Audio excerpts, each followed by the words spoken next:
Firefighting in Canada this week is brought to you by VFIS of Canada, a division of CVIS Incorporated, Canada's largest insurer of firefighters. This week, a new study published in Science Direct explores risks associated with exposure to wildfire smoke and COVID-19. Then, Matthew Keay was promoted to Deputy Fire Chief for the City of Markham in Ontario. And the latest episode of Firefighting in Canada, the podcast, features Sean Tracey, the chair of Home Fire Sprinkler Coalition Canada. A study published in the March issue of Science Direct explores the new risks of smoke and COVID-19 faced by wildland firefighters. Wildland firefighters are exposed to smoke while performing regular job tasks, which leads to increased susceptibility to respiratory infections, reports the study. Researchers have recently discovered that exposure to wildfire smoke may also provide an increased risk for COVID-19. They also found that immune responses from smoke can result in more severe symptoms and outcomes if the virus is contracted. To read the full study, visit sciencedirect.com. Matthew Keay was promoted from Division Chief to Deputy Chief for the City of Markham on March 1st. Keay has served with the City of Markham for over 20 years. He joined the department in June 2000 as a firefighter and later served as Captain, Chief Training Officer, and Division Chief of Training. He has also served as Acting Assistant Deputy Chief for a 9-month term.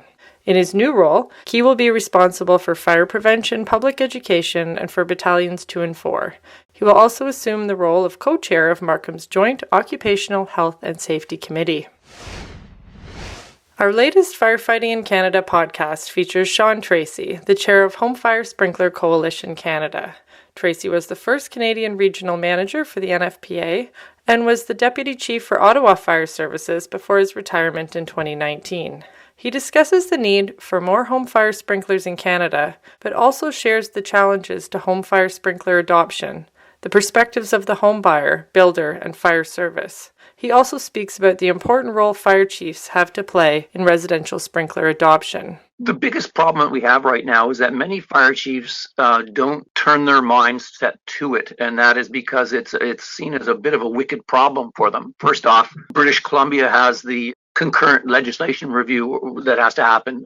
Alberta and Ontario have what we call min-max jurisdictions that would prohibit a municipal bylaw. But all jurisdictions across Canada, the fire chief has the ability to turn around and review developments that are happening within their community and say, you know what?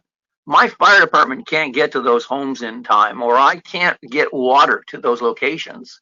I maybe should have a dialogue with those developers before they get the okay to build those developments to say, let's put sprinklers in.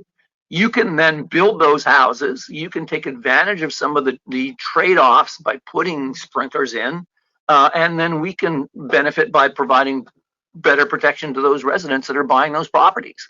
So we're trying to convince the fire chiefs that they actually have more power in this than they've ever chosen to exercise. Don't turn your back on the issue, but you can actually start that dialogue going at the development planning stages in your communities. To listen to the full podcast, visit firefightingincanada.com and subscribe anywhere you get your podcasts.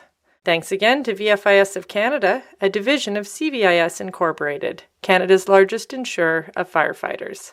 Stay tuned for our next episode on Friday, March 12th.